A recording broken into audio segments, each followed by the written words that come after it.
Hello everyone, मैं हूं advocate Rahul Mishra. आज मैं उन 10 गलत फहमियों के बारे में बात करूंगा जो जनरली हस्बैंड करते हैं, उनके मन में रहती है फॉल्स 498A का मुकदमा हो जाने के बाद भी। तो इन गलत फहमियों को अपने मन से अगर आप निकाल देंगे तो अपनी जिंदगी जी लेंगे, केस जीत लेंगे।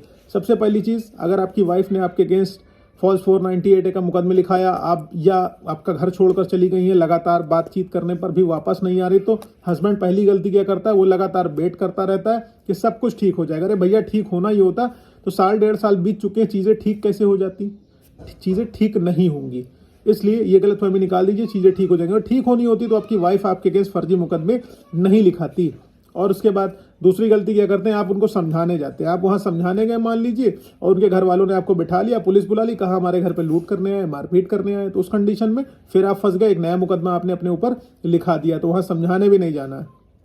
समझाने जाना है तो पुलिस की अभिरक्षा में जाना है। उसके बाद पति को लगता है कि वो हमसे बहुत प्यार करती है। भाई साहब नहीं, अगर प्यार मोहब्बत आप लोगों के बीच में है तो भूल जाइए। और अगर ऐसी गलतफहमी तो प्लीज़ निकाल दीजिएगा। अगर होती तो आपके अगेंस्ट मुकदमे नहीं लिखाती। इस चीज़ को एकदम क्लियर कर लीजिए। उनको आपके सिर्फ नोट से प्यार है, ठीक है, इसीलिए उन्होंने मेंटेनेंस मांगा, पैसा मांगा, एलिमनी मांगी, अदरवाइज वो नहीं मांगती। मैं फॉल्स केसेस की बात कर रहा हूँ, ये मत सोचिए कोई दिल पे ना ले इस चीज़ को, ठीक है। अब उसके बाद अब ये गलतफहमी ये होती है कि जब मैंने कुछ किया ही नहीं तो मेरे अगेंस्ट वो कर क्या लेंगी। ठीक है भाई, आपने कुछ किया नहीं है तब भी फॉल्स 498 हो गया, डीवी का मुकदमा हो गया, मेंटेनेंस मांगा जा रहा है, ये सारी की सारी चीज़ें हो रही है, एक्सटॉर्शन का मुकदमा हो गया, 377 के एलिगेशन लग गए बिना कुछ किए। तो वेट नहीं करना है। उसके बाद आप कहते हो कि मेरे पास सारी की सारी रिकॉर्डिंग है, उसके अगेंस्ट मेरे पास सबूत है। उसके बाद एफआईआर कैसे होगी? एफआईआर हो गई, आपने सबूत दिए, लेकिन वो जांच का विषय है, एफआईआर भी रजिस्टर हो गई। ये सारी की सारी गलतफहमियां आप लोगों के मन में होती हैं। अब सबसे बड़ी प्रॉब्लम क्या है? अगला, लोग सोचते हैं कि मेरे माता पिता ने तो मुझे बेदखल कर दिया, मुझसे क्या मांग लेगी। भाई, वो माता पिता की प्रॉपर्टी में तो वैसे ही उसका कोई अधिकार नहीं, उसका कोई राइट ही नहीं। वो सिर्फ रेजिडेंशियल राइट क्लेम कर सकती है और कुछ नहीं कर सकती है, मैट्रिमोनियल हाउस में वो भी। और आप सोच रहे हो आपके माता पिता ने बेदखल कर दिया आपको, कल को आपके भाई लोग कहेंगे, अगर माता पिता को कुछ हो जाएगा तो आपके भाई लोग आपको घर से निकाल देंगे कि माँ बाप इसको बेदखल कर चुके थे, इसका प्रॉपर्टी में कोई राइट नहीं है, अब तो हमारी प्रॉपर्टी हो गई। तो वहां से भी गए, यहां से भी गए। और आपकी वाइफ का आपके पेरेंट्स की प्रॉपर्टी में कोई राइट नहीं, इसलिए बेदखल करने वाला सिस्टम आप भूल जाइए, कुछ होना नहीं है।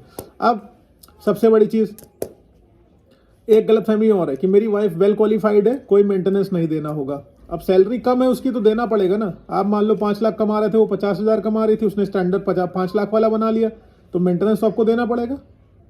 ये चीज़ है, प्रैक्टिकलिटी समझिए। उसके बाद आप सोच रहे हैं कि वाइफ को गए कई साल हो गए और अब कोई केस नहीं होगा। कुछ लोगों ने 10-10 साल बाद न जाने कितने इतने फर्जी मुकदमे लिखाए हैं। आज ही मेरी एक लोगों से बात हुई, उनकी वाइफ ने शादी के 10 साल बाद कुछ मुकदमे लिखा दिए हैं।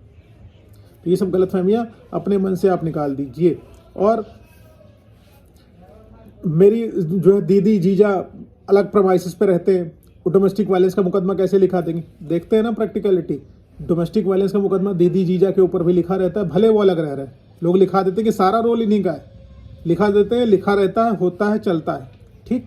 उसके बाद मैं डाइवोर्स ले लूंगा, कुछ नहीं होगा। डाइवोर्स के मुकदमे 5 साल, 7 साल, 10 साल, 15 साल, जिंदगी खत्म, टाइम ओवर।